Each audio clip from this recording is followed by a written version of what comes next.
the a-hole for telling my wife I want a divorce after she pointed out that as a stepdad, I have to keep showing up no matter what happens? Here's the story. I, 39-year-old male, married Lisa, 38-year-old female 4 years ago. She was divorced and had 2 kids with her ex. They split custody and didn't really co-parent because things were strained between them, but they could both be civil around the kids. The kids in question are 11 and 9, and Lisa and I have a 3-year-old together. Problems started when Lisa's ex started giving me attitude and being hostile when I was in his presence. He'd tell me to not speak to his kids and to know my place. Lisa would tell her ex to stop, and she warned him she'd document all of that, but he carried on with these hostile remarks in front of the kids. And eventually, the kids started treating me the same way. The kids started telling me to stop saying stepkids, and they weren't my stepkids. Lisa wasn't happy about me saying stepkids either, but the kids didn't want me claiming them as anything,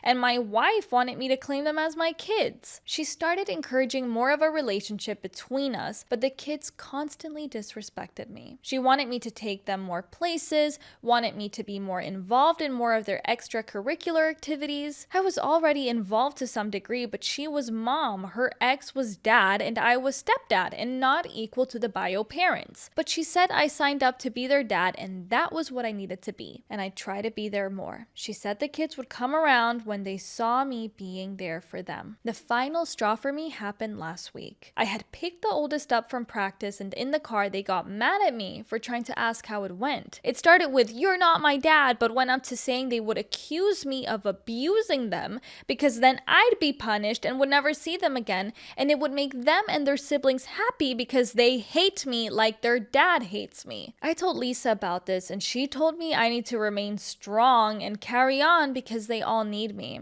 I asked her if she was serious, and she said yes. I told her that's a serious threat her child made. I told her this changed things, and she said it didn't. This made me leave. I told her before I left that I wanted a divorce and I would not stick around for that. She argued that I'm giving up, and in the end we'd win because we're the good guys if we keep being there. I asked her how she could be so sure. I told her it doesn't always work, and she told me it's because the steps are usually not as good as mine, and I was always amazing to her kids and just needed to work harder. I've seen our child almost every day since I moved out. The house was Lisa's before our marriage, and I'm determined to follow through with the divorce. Lisa keeps telling me I need to reconsider and I need to man up, and her father even confronted me about it. Actually, while he was confronting me, we could hear Lisa and the kids fighting over her calling me their dad, but he repeated what she did, that I signed up to be their dad and should fight harder. So, am I the a-hole?